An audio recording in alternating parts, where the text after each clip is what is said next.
Ahora Nando García, salesiano, nos va a hablar de educar y acompañar. Lo va a hacer, y así me lo ha explicado, desde su experiencia, a partir de su historia, de lo que él ha vivido. Y quiere darnos algunas claves de cómo podemos educar en la escuela católica de hoy y cómo acompañar con alma. Un fuerte aplauso para Nando. Muchas gracias. Dentro vídeo, perdón.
Fuerte aplauso para Nando García.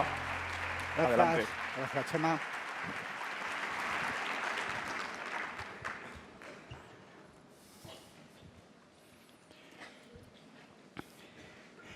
Buenos días a todos. Con nombre propio. Con mi nombre propio, abreviado, Nando, familiar, y con el nombre propio de cada uno de vosotros y vosotras que estáis aquí. Así me gustaría situar este encuentro, este momento de compartir. Porque los profesores, los educadores, los directivos tenemos un peligro. Y es que estamos siempre pensando en lo que vamos a hacer para los demás. Y estamos escuchando y pensamos que esto se puede convertir en una actividad que voy a organizar con el otro o que voy a decir a otras personas. Y podemos perder la oportunidad de que lo que escuchamos, lo que sentimos, lo que vivimos, genere aprendizajes en cada uno de nosotros. Voy a compartir de una manera muy sencilla ciertos aprendizajes de vida de estos últimos 5 años, especialmente. El Nando de hace 5 años no hubiera podido dar la charla, no hubiera podido compartir este encuentro con vosotros. Porque la vida es la que nos educa.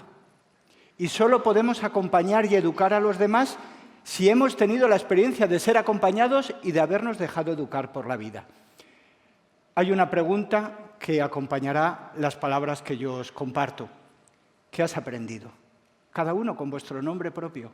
¿Qué aprendizajes has realizado en tu vida? Porque eso es lo que te permitirá transferirlos a los demás y acompañar a otras personas.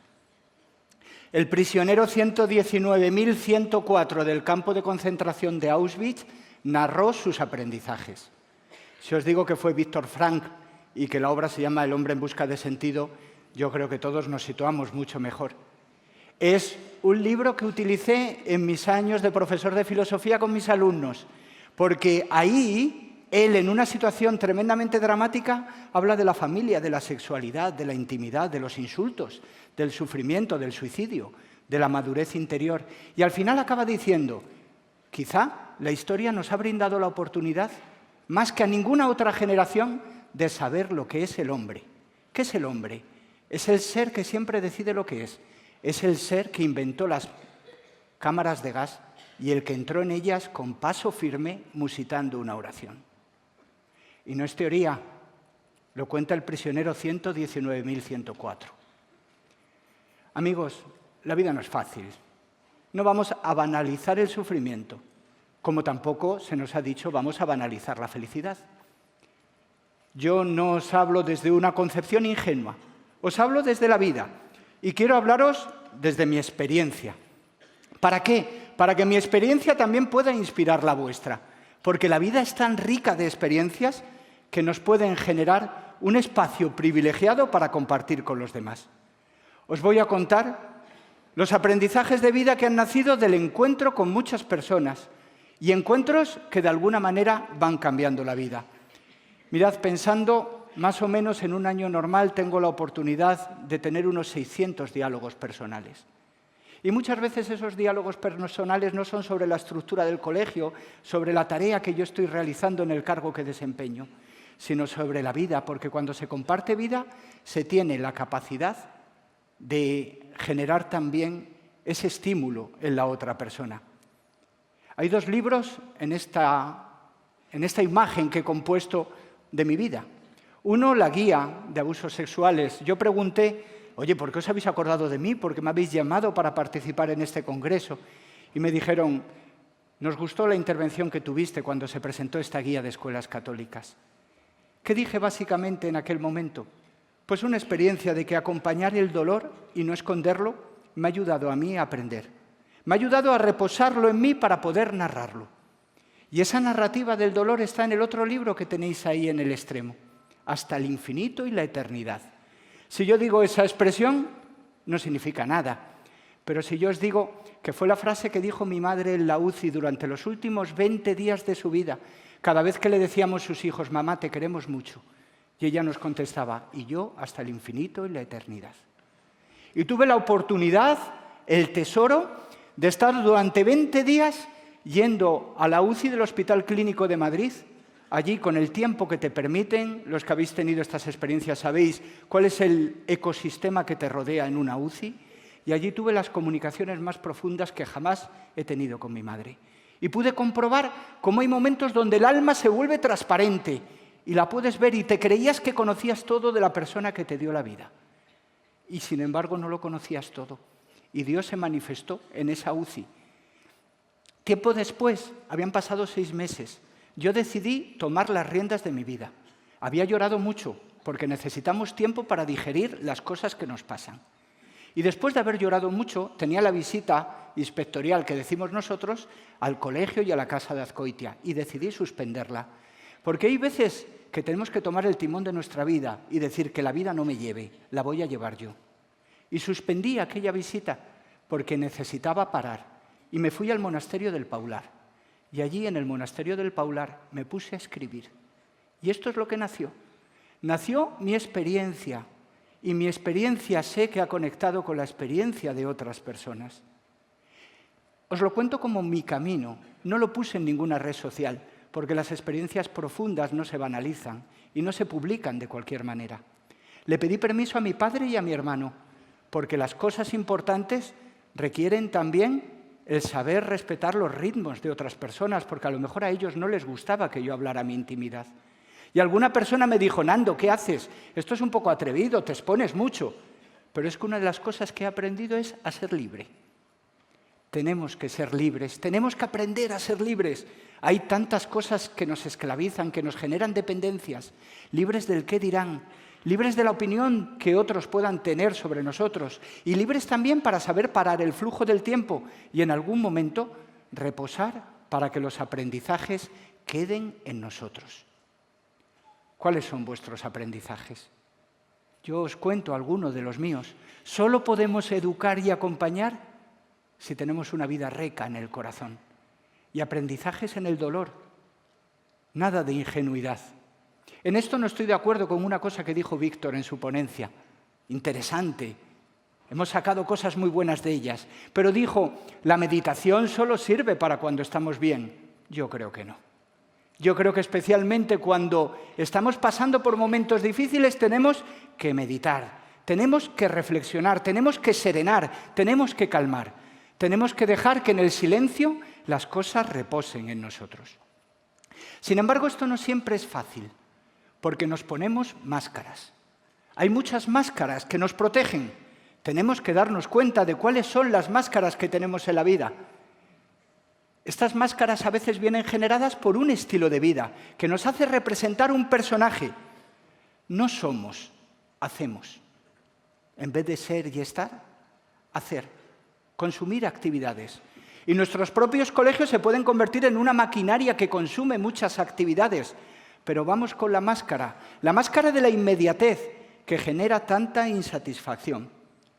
Mirad, he aprendido dos cosas, y estas especialmente las he aprendido acompañando a personas que han sufrido un dolor muy profundo.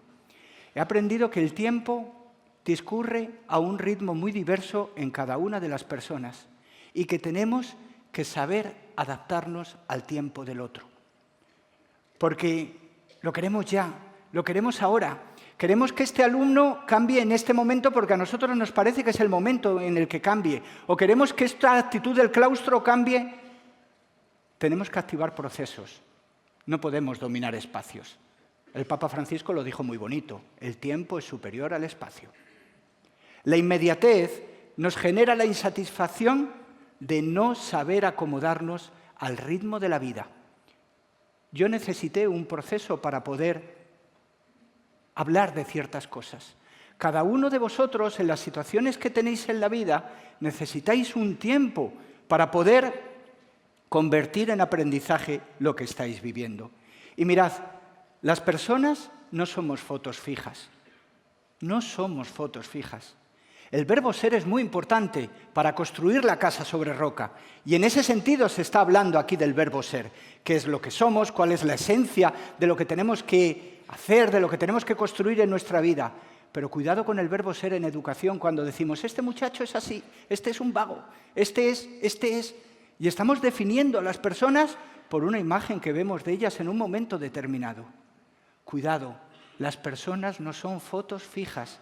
Y nos creemos que con algunas intervenciones hemos sanado el dolor de alguien y descubrimos que después el dolor vuelve. La prisa nos genera ruidos que impiden que los aprendizajes nazcan en nosotros porque falta reflexión. Hoy me he enterado de que el entorno VUCA ya ha terminado y ha empezado otro acrónimo, no lo sabía hasta hoy. Pero es que pasado mañana nos pondrán otro acrónimo. Y es que al final parece que vivimos de etiquetas superficiales que no condensan la complejidad de la vida del ser humano.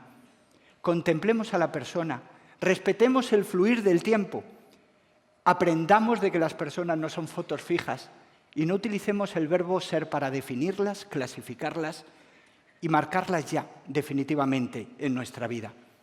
Mira, yo tengo una discapacidad, iba a decir minusvalía, ya he aprendido que no, que es discapacidad para mí mismo, ¿no? Pero sigo teniendo lo mismo. Y es que con 22 años perdí el oído derecho. Y perder el oído derecho no significa solo ser sordo, que está muy bien. Algún hermano salesiano cuando me cuenta cosas le digo, por el oído derecho casi no te oigo. Tiene ya sus estrategias, pero yo tengo unas dificultades muy serias para mantener el equilibrio. Si me apagaran unas cuantas luces seguramente me caería porque me equilibro con la vista. Hay veces que yo no soy una foto fija. Ahora estoy pasando por una fase de mi vida en que estoy un poco más descompensado. Cuando hago deporte, ejercicio, estoy tranquilo, no tengo el cerebro multitarea, pues soy capaz de afrontar las cosas y estoy mejor, lo noto en mi cuerpo. Ahora no, ahora noto dificultad. He aprendido a convivir con mis límites, pero eso no cambia la realidad. Mi cuerpo es el que es, tiene la situación que tiene. Cuando me propusieron la tarea de ser provincial, con todo lo que lleva de no vivir en un sitio, estar continuamente de acá para allá, cosas que el médico me ha dicho que es justo lo que no tengo que hacer. Yo fui a preguntarle al médico, tengo confianza con ella, es una doctora que me lleva tantísimos años tratando, 30 años casi, somos casi de la familia. Y me dijo, mira, haz lo que creas que tienes que hacer, porque sabía qué es lo que iba a hacer, ¿no? Pero tenemos que ser conscientes de nuestros límites. Nos han dicho unos cuantos eslóganes que son verdad. No podemos decir, ayer lo dije, me corrigió Óscar, que estaba conmigo mientras le decía a un director que pasaba ayer por una etapa, un momento complicado en su colegio, hay que estar bien. Claro que eso es un eslogan, no podemos decir hay que estar bien, pum, de aquí para acá, mañana, rápido. No, esto no funciona así. Pero yo sí estoy convencido de una cosa. Tenemos la capacidad, tenemos el poder, porque lo hemos recibido, de vencer el mal a fuerza de bien. Pablo se lo dijo a los romanos en su carta. Y para mí ha sido algo que ha acompañado estos años. Mira, yo ayer pasé un mal día. Tenía 4 charcos en 4 sitios diferentes que me ocupaban parte de mi cabeza. Y ayer por la tarde me fui a andar solo por la noche cuando llegué a casa. Necesitaba más caminar que cenar. Cené con los hermanos y luego me fui a caminar. A mí eso me desahoga. Yo en el coche nunca llevo la radio puesta, y menos ahora con tanta tertulia política que me genera mucho ruido en el interior. Cada vez gusto más del silencio para que ahí nazca la reflexión. Hay máscaras como el funcionalismo, el desempeñar una tarea, que en nuestra escuela católica no se convierta en una estructura educativa. Necesitamos la estructura, cómo no, pero necesitamos sobre todo escuelas con alma. Y escuelas con alma solo las vamos a poder tener si tenemos a educadores con alma. Os he dicho que he tenido una experiencia también de acompañar procesos restaurativos. El profesor Julián Ríos escribió un libro que se llama Biografía de la Reconciliación. Y ahí él habla de la justicia restaurativa, de cómo las personas en la trama de los conflictos nos quedamos atados como si fuera con una goma elástica. Y uno se va al Japón, el otro se va a la China, pero seguimos con nuestro conflicto. Solo el encuentro y la fuerza terapéutica de la palabra pueden romper esa goma elástica para que seamos libres. ¿Cuántos conflictos hay en la vida de las personas que habitan nuestros colegios? ¿Cuántos conflictos pequeños, medianos y grandes? Porque somos seres relacionales. Qué importante es ayudar a las personas a cortar ese nudo, a cortar esa goma elástica que le une a esa persona que le hizo daño o a quien hizo daño. Hay veces hay que gestionar, que no podemos hacerlo de común acuerdo. Pero este es el camino. He aprendido que solo podemos acompañar a los demás si hemos integrado lo nuestro. Cada uno tenemos que hacer el camino de ser libres, de ser auténticos y de estar en paz. Tony Segarra decía que si uno tiene una convicción, la tiene que contar. Este es el viaje espiritual ante la frustración, porque nosotros tenemos una convicción, que Jesús de Nazaret se puso delante de aquellos que le habían seguido y le habían abandonado, que extendió los brazos, que les enseñó las manos agujereadas y que les dijo, paz a vosotros. Pues hoy también nos dice a todos los que estamos aquí, paz a vosotros. Lo hemos ritualizado tanto que decimos, la paz sea contigo y con tu espíritu, y seguimos con lo siguiente. Qué mensaje tan potente, que en los conflictos tengas paz, que en los dolores de cabeza por las causas que te provocan tantas dificultades tengas paz, que nada ni nadie te haga perder la paz. Pero eso solo lo podemos hacer si somos escuelas con alma, escuelas que escuchan para comprender y que cultivan una mirada contemplativa.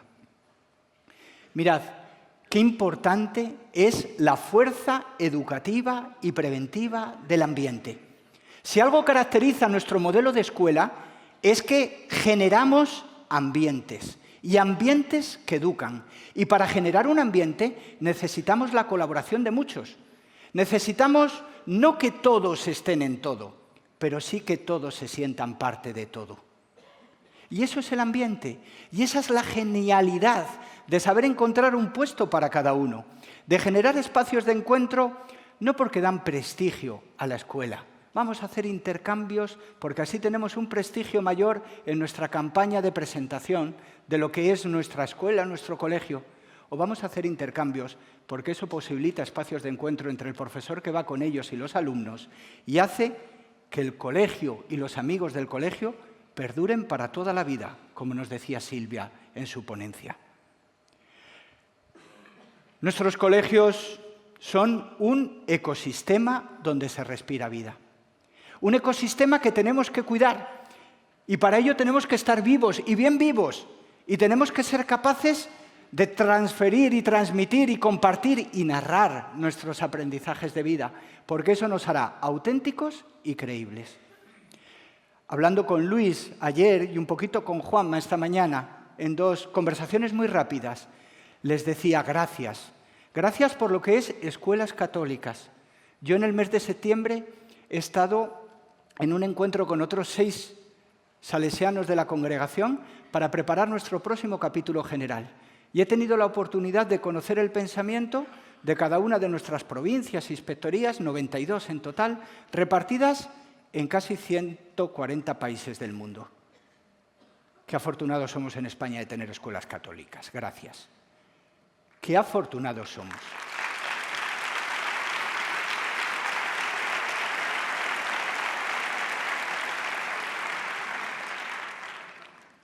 Porque estos directores que estáis asumiendo, padres y madres de familia, estáis asumiendo por vocación y por misión compartida la tarea de la dirección, estos miembros del equipo directivo que dan un paso más, cualquiera de las personas de nuestros centros, necesitáis una estructura que os ayude, porque no todo depende de la buena voluntad.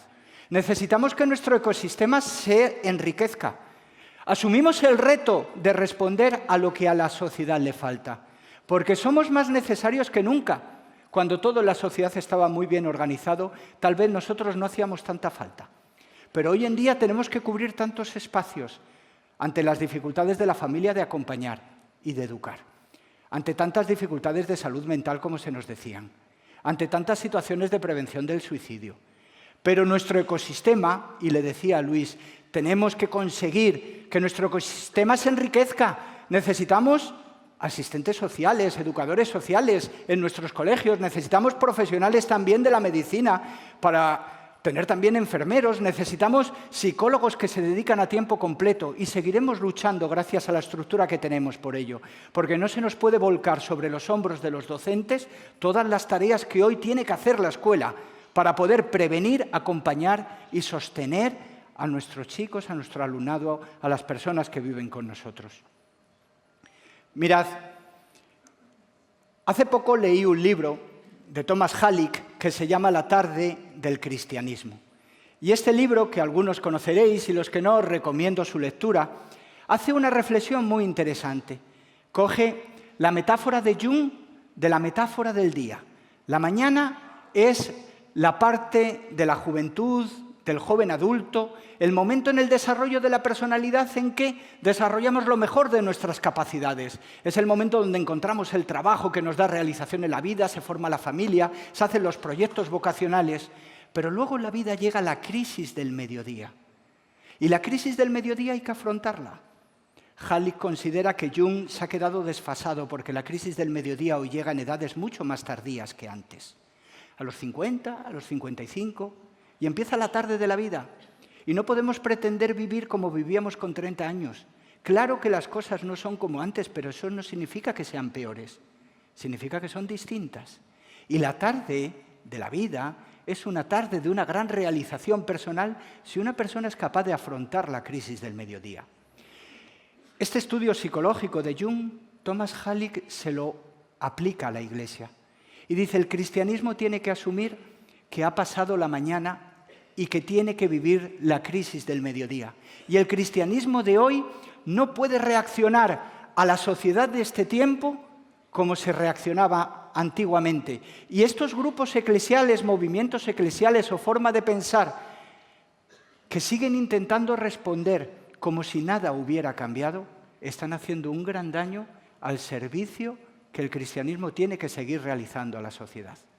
Pues yo he querido aplicar y coger para educar y acompañar en nuestras escuelas católicas estas ideas de Thomas Halleck y hablar de lo que tenemos que hacer, lo que Halleck nos dice que tenemos que ser en esta tarde del cristianismo, donde ya no tenemos el monopolio ni de la fe, ni del saber, ni de la espiritualidad. Pero tenemos algo muy importante que aportar en un mundo que sufre la soledad, la dependencia y la desorientación ética. Así están nuestros chicos, así están nuestros jóvenes, con una gran crisis de soledad, de dependencias y de desorientación moral. Y ante ello, ¿qué podemos ser? Una escuela de sabiduría, un hospital de campaña y un lugar de encuentro y conversación. Una escuela de sabiduría para la vida. Una escuela de sabiduría que permita transmitir un patrimonio. Y aquí lo nuestro no solo es un trabajo, lo nuestro es una vocación. Porque hemos vivido y hemos experimentado algo, se lo podemos dar a los demás. Aquí conecto totalmente con esa ponencia de ser evangelio que se nos hizo en el primer día. Qué importante es ser evangelio. Qué importante es compartir aquello que nosotros hemos vivido y que distingue la fe de la convicción religiosa, la esperanza del mero optimismo y el amor de la mera emoción. Tenemos que ser un hospital de campaña. Queremos ser un hospital de campaña. Recuerdo la emoción de uno de los claustros que he visitado este año, cuando, al terminar las palabras que compartía con ellos, les recordaba el final de la película de La lista de Schindler. ¿Recordáis el final? Termina la guerra, se pone Schindler delante de todos los judíos y en esa fábrica que no ha fabricado ni un proyectil, y les dice, ahora yo soy el que va a ser perseguido, porque soy miembro del partido nazi. Los judíos se reúnen, le quitan a uno una muela y con el oro hacen un anillo. Y les regalan el anillo y le dicen, hemos grabado una frase del Talmud, quien salva una vida, salva al mundo entero.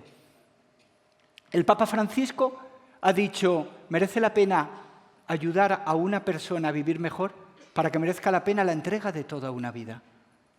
¿Habéis ayudado a alguna persona a vivir mejor en vuestra vida? ¿En toda vuestra trayectoria? ¿Con todos vuestros aprendizajes de vida? ¿Hay una persona a la que habéis ayudado a vivir mejor? En un entorno donde yo veía a las personas, en ese claustro, en un lugar adecuado, vi a alguno que le saltaban las lágrimas. Estamos llamados a ser un hospital de campaña.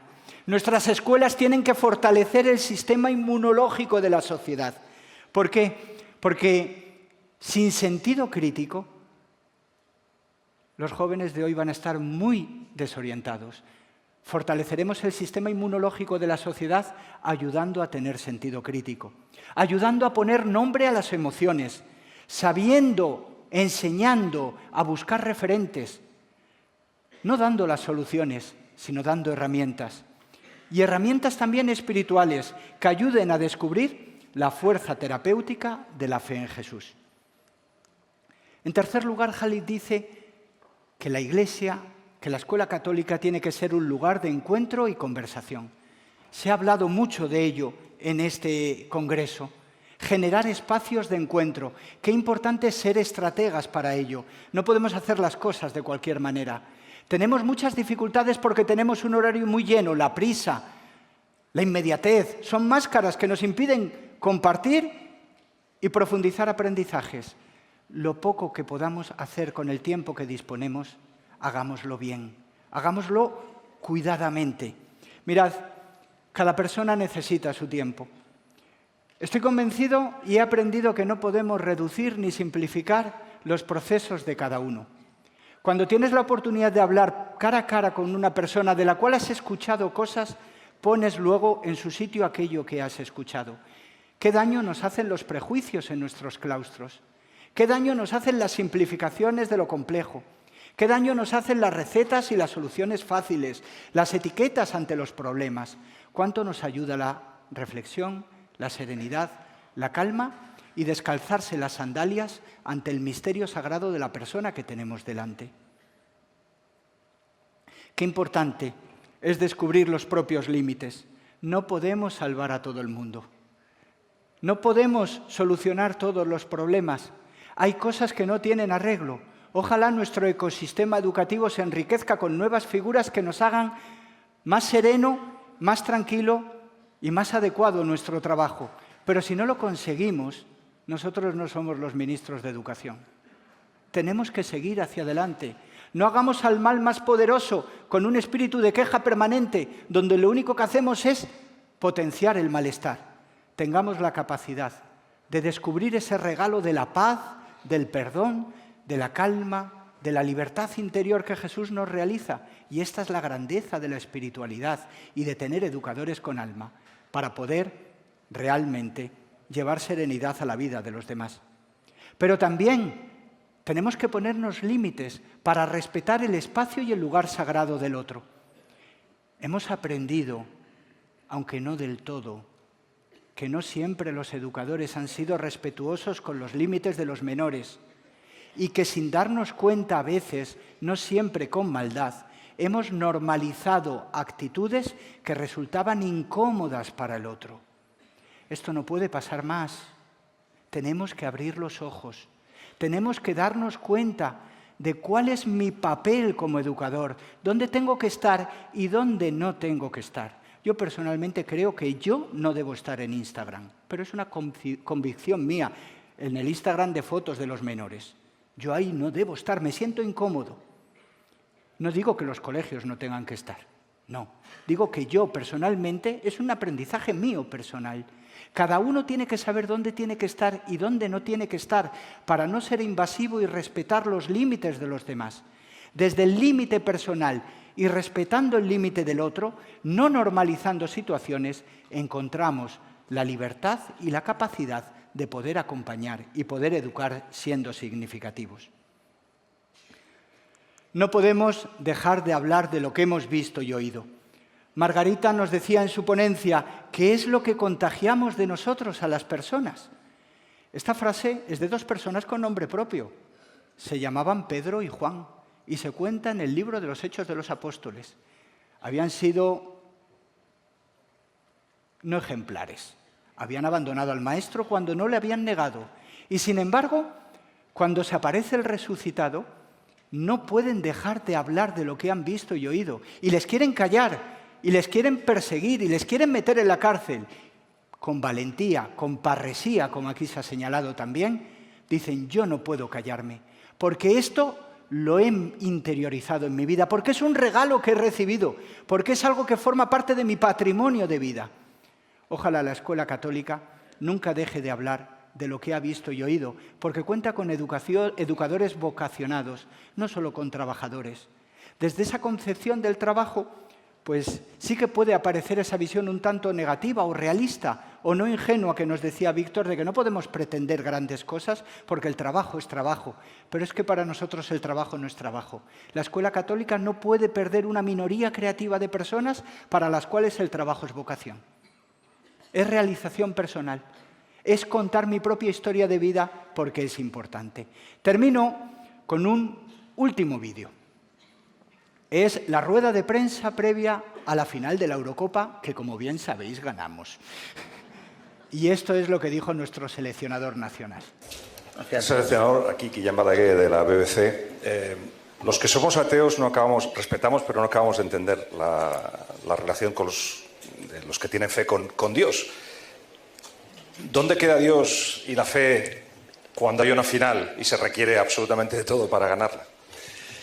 Te entiendo perfectamente porque es que a mí me sucede igual con los ateos. Exactamente igual.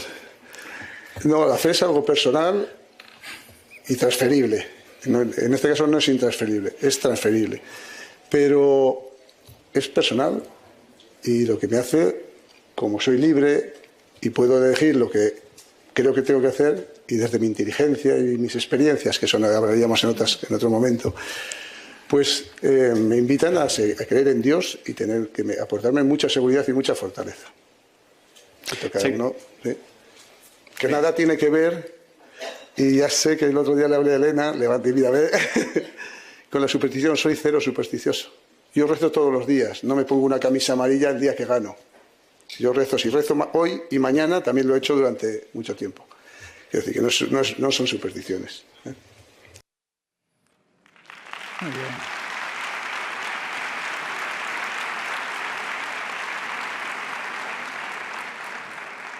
Con nombre propio, el nombre propio también de Luis de la Fuente, el nombre propio de cada uno de los educadores que han hecho una experiencia de vida, cada uno a su nivel, cada uno a su ritmo, no la misma para todos. Pero la pastoral no es una actividad del colegio más que se encaja ahí en una serie de cosas que se realizan, es comunicar algo que hemos visto y oído. Y nuestras escuelas serán escuelas con alma si están repletas de personas que no dejan de hablar de lo que han visto y oído. Muchas gracias.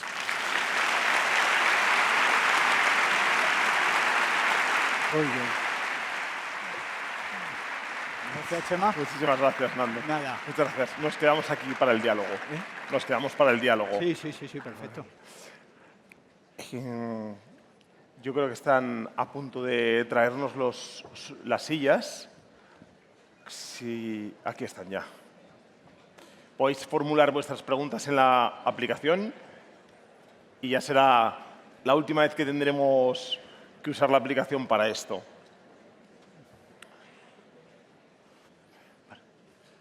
¿Te la voy haciendo y ganamos tiempo? ¿Cómo esperamos? Quieras. ¿Eh? Claro, tú que has hablado de parar y ir despacio, que yo esté ansioso no es bueno. Podemos esperar. Las cosas tienen su tiempo Sí, sí, y hay sí, que es también cierto, es dejar cierto. que reposen en Lo que has dicho. en el público lo que se ha escuchado. Gracias. Muchas gracias, Nando, por tus palabras. A vosotros. Hay una de las preguntas, ponen felicidades por la ponencia, que preguntan cuáles son las claves para poder acompañar a alumnos, por un lado, claves para acompañar a alumnos y algunas claves para acompañar a docentes, aunque ya has hablado de algunas. Yo creo que hay diferentes niveles de acompañamiento. Por ejemplo, nosotros ahora estamos poniendo en marcha un acompañamiento que llamamos acompañamiento pastoral, y es para aquellos alumnos que tienen algunas inquietudes de una clave más espiritual. Bueno, pues ese es un tipo de acompañamiento que responde a una serie de preguntas, y para ello hay que generar espacios adecuados. Tenemos que generar lugares donde eso sea posible, respetando el tiempo, el punto de partida y los procesos que cada persona necesita. Luego hay otro tipo de acompañamientos que es, como el que hacemos en tutoría, el acompañamiento grupal. Bueno, yo creo que básicamente lo que tenemos que conseguir es adecuarnos al ritmo de la persona que es acompañada, a ser muy auténticos y muy creíbles en lo que cada uno de lo que el acompañante ofrece, y luego generar un ecosistema, una estructura que permita dentro de lo posible ese acompañamiento, porque tenemos que ser muy realistas, tenemos las condiciones y las posibilidades que tenemos, pero hay veces que pequeños detalles y pequeños signos son tremendamente significativos en la vida de una persona y se recuperan a lo mejor 5 o 10 años después. No se trata tanto de resolver problemas, sino de iniciar procesos. Yo creo que esa es una de las claves del acompañamiento. Vale, y vale además para los dos, para alumnos y para profesores. Bueno, pues para los profesores a mí me parece vital generar esos espacios. O sea, los profesores no podemos caer en la dinámica funcionalista de la eficiencia, de la cantidad de cosas que tenemos. Necesitamos algunos espacios verdes, que no tienen que ser para todos, que no deben ser obligatorios, que deben ser ofertas.